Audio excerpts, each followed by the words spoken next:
You're working for a year. I'm not working for a year. So you needed to save up your money, and I know that we're also trying to help you with some of that money, and I just wondered how it's going for you. I'm doing good. I started this off last October. We did a website. My friend in New Mexico set it up, and she said, "Let's do some fun things. Let's say, okay, you hit this button and you can buy Kira Nadal's winter robes. That's known as my jacket from LL Bean."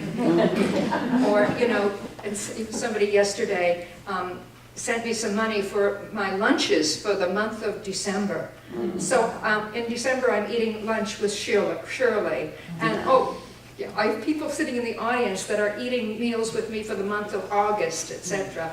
And some people are buying feathers for me to fly. I've gotten there. I'm there. My problem is I don't quite have enough money to get home. We need you to come home. And so that, a wonderful foundation in England has actually given me 650 British pounds, and they said, "Will you let us know this weekend how things are going, because we know you still need more." So it's been good. And there's buttons on that website where you could donate, or there's Charlotte put a basket up in the back. If you wanted to write a check out, that would be fine. That'd be lovely. Feather is only $20, and if I get something like 30 people, then I have my airfare home. So, anyways, any other questions? So, it's amazing. Staying in this hut is the most expensive place I've ever paid. I was flabbergasted. People rent houses for a lot more than I do. I was just flabbergasted. There were so many places that I couldn't do a solo retreat because they were too expensive for me, because I really live a bit of a renunciance lifestyle and live very close to the bone. And so it's been exciting. The visa, I was on the phone with the people down in Washington, D.C. I need a chest x-ray in order to get into New Zealand, because I've been in Mexico and Indonesia. And I need a certain thousands of dollars in my bank account in the next 2 weeks to show that I can support myself for an entire year, or they won't give me the visa. It's like, yeah, it's shocking. Heaven forbid I should become indigent, and be on the dole in New Zealand, really. So it's not going to happen, but anyways. Yes, dear. Will you email or write letters or communicate? Now that I see that plug in that room, that's so exciting. No, I'm actually not. Everybody says, "I'm going to follow your blog." And I say, "Not blogging." No, I'm out of contact entirely for a year. I haven't been able to coordinate this entirely with my daughter, however. Yeah. Amanda's going to be sending some things to me every 3 or 4 months, and I'm going to share her address with my friends who can send cards or whatever to her. She'll just include them in that, but don't expect a reply back from me.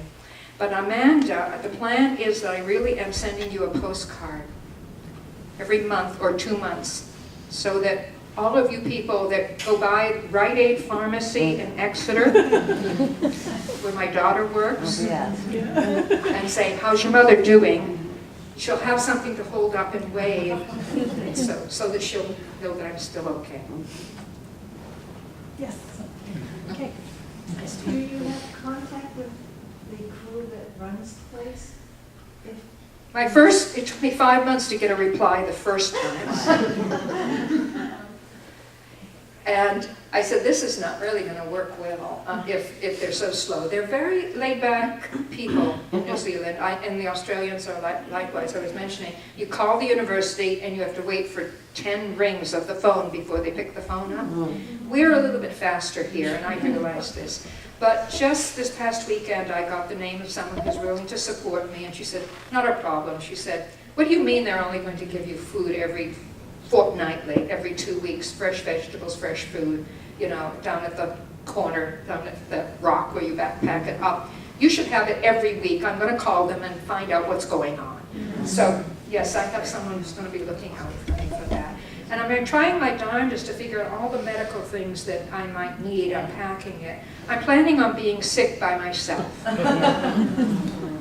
I've broken my ankle a number of times, so anyways, I'm just going to try to deal with, I've already had the rabid dog bite, so I'm just going to try to handle as many of the things I can by myself, but I'm not going to be foolish. So if I have to come out, I will. And don't ask me how close the nearest hospital is, I haven't found out. So you will have a communication, a way of communicating out? You have a phone or a...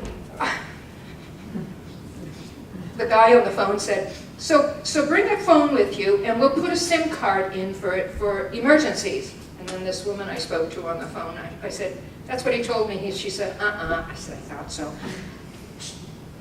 With that kind of a landscape, and I'm 25 minutes by car from the nearest town, the reception is not very good. So, but there are 2 people that are living on site at the community house.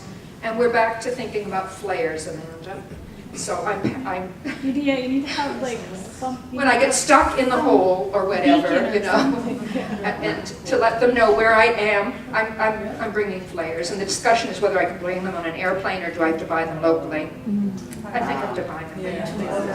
That's what I thought, so thank you. Yeah. I can't tell you how many friends have helped me think all this stuff through. So. You said that you had 2-inch file of the research that you've done, but Yeah. this had the right conditions. What were the right conditions? My acupuncturist did not want me backpacking all the water up the hill in snow every day, 2 or 3 gallons of water per day. This has running cold water. It's rainwater. It had a bed. I can bring the mirror. I'll get the toilet paper in, so we're good.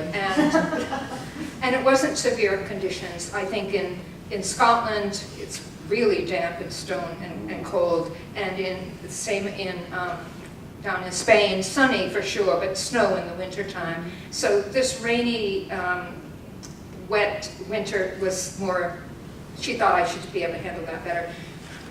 So the conditions for 12 months. Right. I can manage most anything for 2 weeks, but this was for longer. I will share with you the fact that she really wanted me to have a bathtub. Because she wanted me to be able to soak in the tub with some Epsom salts. So the guys have actually backpacked a bathtub up. It's in the backyard, a plastic one. And it has no water in it, running, no water. It has a plug. I'm heating hot water. I'm carrying it out, putting it out there, and I'm putting the Epsom salts in. And they said it's awfully rainy. Anyways, I can soak in the Epsom salt bath if I need it, which is what I have in Kingston. I don't have a bathtub. So, but I have an acupuncturist nearby. So, are you good? Wow. Yes, David. What is the menu? What are you actually doing to eat? I heard some vegetables. Is there anything else? You heard what?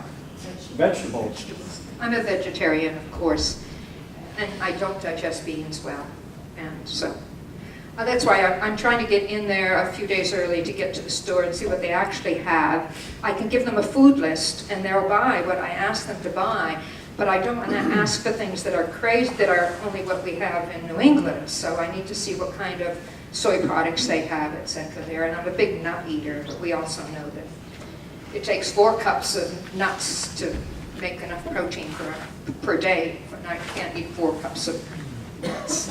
So that's it. So I'm looking carefully at my protein and where I can find it. I live fine here. But the other thing is there's no refrigeration, so I can't even buy a hunk of cheese and keep it. Even my soy milk will start turning inside of 5 or 6 days. So I'm sprouting beans. Yes. Thank you for thinking about all these things. And people come up with, I've gotten, from doing talks, gotten great recipes from people. You know, beans and rice mixed together, some special, anyway, some really good ideas. I wanted to thank the library for hosting this talk for me. And they said, oh, you always do that. I brought the donation jar for the library out and put it over there on the corner. Any of you that like to put a few bills in there, the library is a wonderful place. And it's a community center for us, and so it's just terrific.